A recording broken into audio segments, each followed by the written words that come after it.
Ecuador espera concretar hasta marzo un canje de armamento ruso de los años 90 con Estados Unidos por un monto de $200 millones en equipos modernos. Son 6 helicópteros y artillería antiaérea de fabricación rusa y ucraniana, 12 sistemas múltiples de lanzamiento de cohetes de largo alcance y 34 sistemas de defensa antiaérea de corto alcance. Vehículos lanzacohetes que el ejército ecuatoriano utilizó durante el conflicto del Alto Cenepa, Lenin. Andrea, y vamos a profundizar este tema con el abogado internacionalista Esteban Santos, catedrático de la Escuela de Ciencias Políticas y Relaciones Internacionales de la Universidad de las Américas, UDLA. Abogado, buenos días, bienvenido a Contacto Directo. Lenin, ¿cómo estás? Buenos días.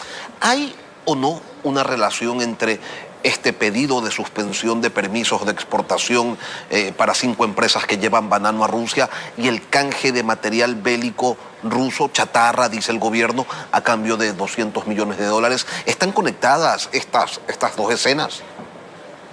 Pero por supuesto que sí. Mire, yo he escuchado con profunda atención cuál ha sido la respuesta del gobierno. Ha intentado desde lo técnico decir que no existe ningún problema fitosanitario. La canciller mostrando ayer fotos reunidas con el embajador de Rusia, diciéndole que hemos cumplido con todos los procesos fitosanitarios. Insisto, FedExport presentando cómo técnicamente lo hemos logrado, y he escuchado con atención a Sonsoles hablar de cómo desde lo técnico nuevamente el Ecuador está cumpliendo con todas las medidas. Y Lenin, yo creo que su pregunta es la más válida de todas. Aquí nadie está hablando de mosquitos jorobados. Esto es un tema geopolítico y esto es la mitad del conflicto por la agresión Rusia a Ucrania, y que en este momento el Ecuador termina siendo parte, el momento en el que entrega este armamento que fue adquirido en su momento a Nicaragua, pero fue adquirido material bélico ruso y que expresamente está prohibido venderlo a terceros países. De todos a un enemigo directo en esta guerra proxy, insisto, y lo que tenemos en este momento es una retaliación directa, y creo que el Estado ecuatoriano más bien haría bien decirlo abiertamente y empezar a enfrentar desde esa óptica. ¿Era de esperarse una reacción de esta magnitud?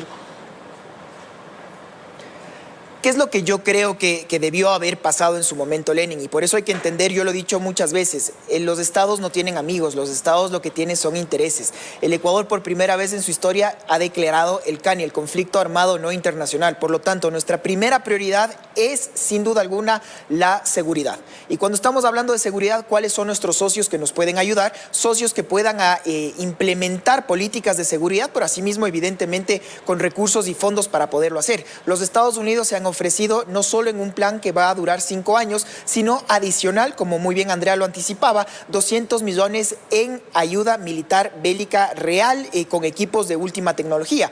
Y claro, ¿qué es lo que se está pidiendo a cambio? El Ecuador está obligado, Lenin, no es que no puede decirlo de otra forma, a entregar lo que el Ecuador considera chatarra, porque si es que no lo llamaría chatarra, mucho de este armamento podría ser reutilizado, y lo va a hacer, y eso también creo que hay que decirlo sin más, va a ser llevado a Ucrania, porque ese ejército se está rearmando con un material bélico que fue adquirido en su momento en la Unión Soviética, material pues que viene de ese país y que sin duda va a ser reutilizado para esos esfuerzos bélicos para repeler la agresión que está sintiendo por parte del Kremlin. Entonces sí, el Ecuador tiene que decir chatarra, porque de lo contrario no solo tendríamos un conflicto, un impasse diplomático, sino ya un casus belli, pero también entender que Rusia lo que está tratando de hacer es retaliar, y en donde no lo único que puede hacerlo en el ámbito comercial, y por eso es que estamos hablando en este momento de 2 industrias que puntualmente van a recibir el golpe, que es la bananera y que son las florícolas.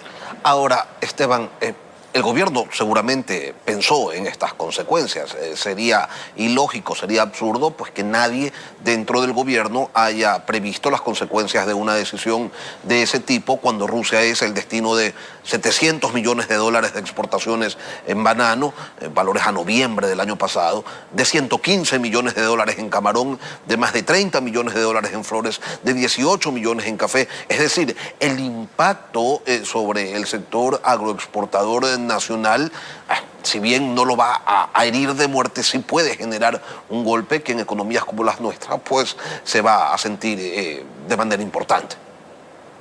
Y eso es lo que creo que está intentando mandar como mensaje el Kremlin, y por eso es que repito que creo que la respuesta ecuatoriana también tiene que ya empezar a regresar a ver a este arista político como tal. Porque ¿cuáles pueden ser las respuestas? Uno, retaliar, yo creo que sería una locura, no vamos a estarnos rebajando a estar entrando en peleas comerciales, y evidentemente Rusia, pese a ser uno de los países más sancionados en este momento, más que Corea del Norte, por todo el conflicto internacional que causó en Ucrania, no deja de ser una potencia. Creo que el Ecuador ha hecho bien en mantener este pragmatismo en las relaciones internacionales, que nos ha permitido no estar directamente alineado con ninguna de las potencias. Fíjate, Lenin, cómo en momento de pandemia el Ecuador no conseguía vacunas, y esto era un tema desesperado, y cómo logramos llevarnos bien con China, que llegue la Sinovac, nos llevamos bien con los norteamericanos a que llegue Pfizer, BioNTech, y nos llevamos bien con los rusos para que en su momento intenten llegar también la Sputnik. Logramos mantener bien esa relación geopolítica. Hoy día tuvimos que tomar casi que un bando, porque estamos en una guerra interna. ¿Quién nos puede ayudar? Se habló de Israel. Israel está viendo en otro momento, en este momento.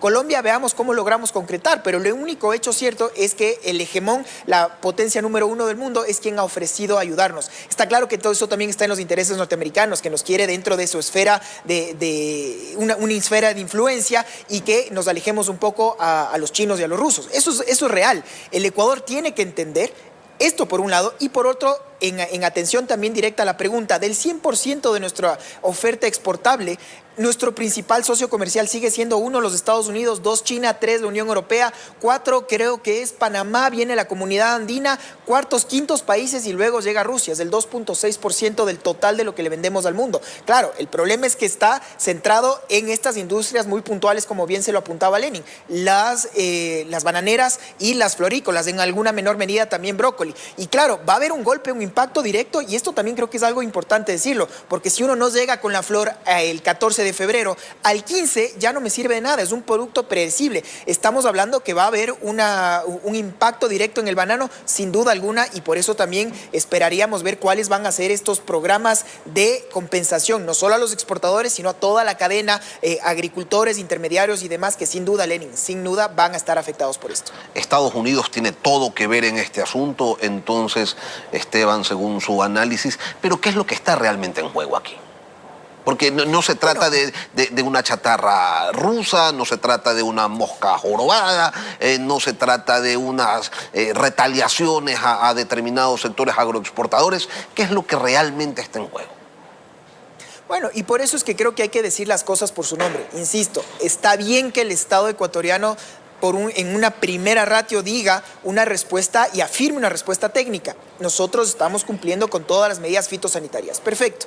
Pero ya sobrepasado eso, hay que entender que aquí nadie, como bien estamos diciendo, estamos hablando de estos mosquitos jorobados. Estamos hablando de un conflicto geopolítico. Entonces, técnicamente, ¿quién debería resolver esto? Existe la Organización Mundial del Comercio, que tiene su asiento en Ginebra, en Suiza, para resolver conflictos a través de su órgano de solución de controversias en materia comercial. Ahora, ¿cuál es el problema de esto, Lenin? Que toma mucho tiempo y sobre todo muchísimos recursos. El Ecuador en su momento ya le sentó a la Unión Europea por el problema justamente de las cuotas del ingreso del banano. Nos tomó década y media que un país pequeño logre sentarle un hegemón como la Unión Europea. Lo logramos. Yo entiendo lo complicado de esto. Y ahora, cuando estamos hablando de Rusia, creo que aquí el mensaje final tiene que ser: ojalá que el Ecuador aprenda la lección. Y la lección es que un país pequeño, dolarizado, lleno de potencialidad como el Ecuador, tiene que venderle al mundo. Ojalá se logre concretar con China, con Corea del Sur, con todos los socios comerciales que podamos tener, para que justamente el día de mañana que tengamos un problema geopolítico de cualquier otra índole con un país determinado, no tengamos que sufrir un costo tan